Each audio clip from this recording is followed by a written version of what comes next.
My MIL expects my husband and I to pay for her retirement, and I'm losing my mind. I'm really at my wit's end with this. I would really love advice from anyone that's been in a similar situation. For background, my husband is an only child and his mom is a single mom. His dad is not in his life. My MIL, long story short, is a mess. She did not plan for her future at all. Her plan is us, and I can't stand it anymore. She looks at me like I'm the horrible daughter-in-law that took her son away and now is the one preventing her retirement plan of living with us and paying for all her bills so she can play grandma. In the last 3 years, she has lived in probably 5 different places. I can't even keep track anymore. She's extremely unstable, and before anyone asks, the whole family has tried to help her get on her feet and get her life back, but she literally will not listen to anyone and does what she wants. Then calls us all crying when it doesn't work out. Her sister-in-law even let her live with her rent-free for a few months, and she still didn't save anything and just drove her entire house crazy. She decided to move across the country where it's cheaper. We all supported her and helped her move. Within 4 months, she had a mental breakdown and picked up and moved back with a random person within 2 days of this breakdown. She broke her lease and everything. She was 3 days from getting benefits at her job as well. She had a great job, a great place, and was actually able to support herself. IDKY, she came back. Now she's back and driving us insane. She asked if she can change her address temporarily to ours for her car until she finds a permanent place. Sure, whatever, but we told her that was it. Now I'm getting tons of mail from lots of different places, and I'm afraid this will mess up government assistance that we have now. My husband has had multiple talks with her and yelled at her so many times about all of this. We just slowed down contact with her drastically and won't let her speak to our son for the time being until she gets herself together more.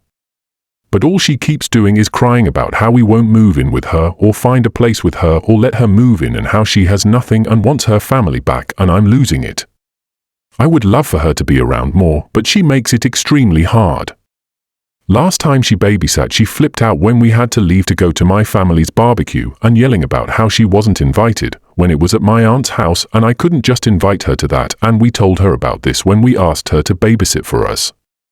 Safe to say that's the last time she's babysitting for a while. I just want to live my life with my husband and our little family, and it's so hard when there's a new problem every week with her. We want to have another baby and maybe a few more soon, and I cannot deal with this while doing that. Am I crazy, or is this a lot?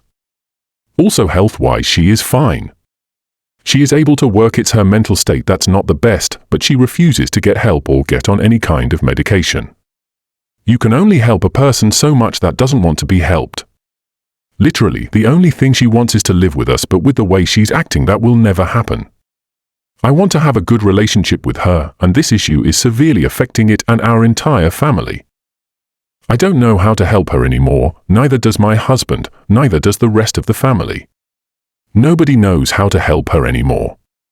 We are barely able to support our own family, and she just expects us to support her as well and cries about how she's the victim and how everyone's out to get her, but that's not the case at all. It's just not fair. I worked so hard to get to where I am today, and I just want to enjoy my life now. Your poor planning is not my or my family's problem. Has anyone had a similar situation, and how did you deal with it? Would love some advice. New story. Am I the a-hole for demanding my boyfriend move out after discovering he secretly sold my family heirloom jewelry to fund a surprise vacation? I, 30F, recently found out that my boyfriend, 32M, secretly sold several pieces of jewelry I inherited from my deceased relatives to pay for a surprise vacation. I only discovered this when I noticed unexplained bank withdrawals and traced them back to the sale of my jewelry. When I confronted him, he admitted he sold the jewelry to fund the vacation, saying he didn't realize how much it meant to me. He claimed he thought I'd appreciate the trip more than the jewelry. I was devastated and felt completely betrayed. I told him he had to move out because I can't stay with someone who would disrespect my personal belongings and trust like that. He's now furious, accusing me of being ungrateful and focusing on the wrong thing. Update: I filed a report to the police. A detective called me and said he has a history of bank and mortgage fraud. This is completely shocking to me as he appeared as normal as can be. I'm still in contact with him trying to find the places he sold my jewelry, but he refuses to answer me and tells me to let it blow over and to relax. New story. Am I the a-hole for wanting a divorce after my husband said it's not the end of the world? Trigger warning essay in this post. So I am going to start this off with that my husband made an account and wrote a post about this and then deleted after he saw the comments, so I'm gonna write this for my side of the story. Fake names in the post for privacy reason, and this is my backup account. I, F36, have been together with my husband for 16 years. We have 2 kids together, 2-year-old and a 1-year-old. And I have a 15-year-old from a previous relationship. Meet him when I was pregnant. So the last month I have been doing my best to heal from my childhood and teenager years of trauma due to SA from multiple men in my life. 2 days old me and my husband, let call him Wolf, wanted to have some adult time and have some fun in the bedroom. Wolf has to use protection as I don't want to fall pregnant anytime soon, and he knows this. We started to have fun, and then in the middle us doing it he took his protection off. I freaked out and froze, but did not say anything or ask me. He just took it off, and then soon after we finish. As soon as Wolf finish, I got up and ran straight to the bathroom, locked the door, and started crying hysterically, and I mean I couldn't stop crying. He came to the bathroom and he asked what was wrong, and all I said was, "You didn't ask to take it off," and I was triggered. It felt like I got triggered all over again. I went to sit on the couch and he came and say sorry. I couldn't even look at him in the eyes. He got up and asked for a hug and I said no. So he just went back to bed and had a sleep. Once our kids woke up, I went to him to say sorry, making them feel guilty for what happened. Because he felt guilty. I then wanted to go to the shops and do some food shopping plus feed our kids. I was quiet in the car because I didn't know how to feel or what to think from what happened. Once we've done everything and then we got home, I had to breastfeed my children at the same time. I didn't even get time to put my shoes away. He looked at me and said, "Put your shoe away properly." I just gave him a look and then he said, "Wow, you're so triggered today." I just broke down crying and I said, "Of course I am, because of what happened today."